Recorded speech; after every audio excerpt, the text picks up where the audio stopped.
సపోర్టింగ్‌కు ఇన్ని భాషల నటులను ఎందుకు తీసుకున్నారు సార్? అంటే సపోర్టింగ్ గురించి కాదు. యాక్చువల్లీ మీరు అన్నట్టు విష్ణు గారు ఏంటంటే ఒక యాక్షన్ ఎంటర్‌టైనర్ అనే సినిమాలో ఒక ఆయన బ్రాండ్ వేశారు. మోహన్ బాబు ఒక కామెడీ టైమింగ్ ఉంటుంది. 50 ఏళ్ల నుంచి ఆ కామెడీ టైమింగ్ అంటే ప్రేక్షకులందరికీ బాగా ఎంజాయ్ చేస్తూ ఉంటారు.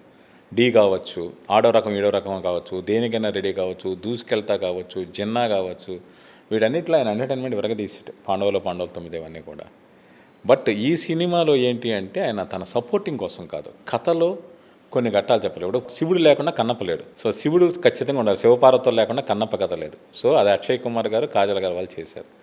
అలాగే ఏంటంటే మోహన్ లాల్ గారితో ఒక స్పెషల్ క్యారెక్టర్, ప్రభాస్ గారిది ఇంకొక స్పెషల్ క్యారెక్టర్.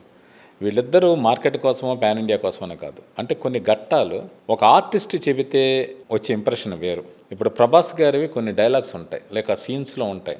ఈ కథలో ఉన్న కొన్ని కీలకమైన క్యారెక్టర్స్ని అన్నింటినీ కూడా ఆయన కార్నర్ చేస్తారు, చార్జ్ చేస్తారు ప్రభాస్ గారు. అటు మోహన్ బాబు గారు కావచ్చు, విష్ణు గారు కావచ్చు, హీరోయిన్ కావచ్చు, ప్రీతి ముకుందన్ కావచ్చు, ఈ క్యారెక్టర్ని చార్జ్ చేసినప్పుడు ప్రభాస్ గారు తప్పితే ఆ రేంజ్ ఆ స్టేజ్ ఉన్న ఆర్టిస్ట్ అయితే ఇంకోళ్ళు ఎవరు చార్జ్ చేయలేరు. సో చేసి దాని మీద జరిగే డ్రామా, దాని మీద మాట్లాడే టాపిక్స్ ఇవన్నీ కూడా ప్రభాస్ గారు లాంటి ఒక స్టార్ హీరో ఉన్నప్పుడు తప్ప ఎలివేట్ కావు. అందుకని ప్రభాస్ గారు అక్కడ అవసరం.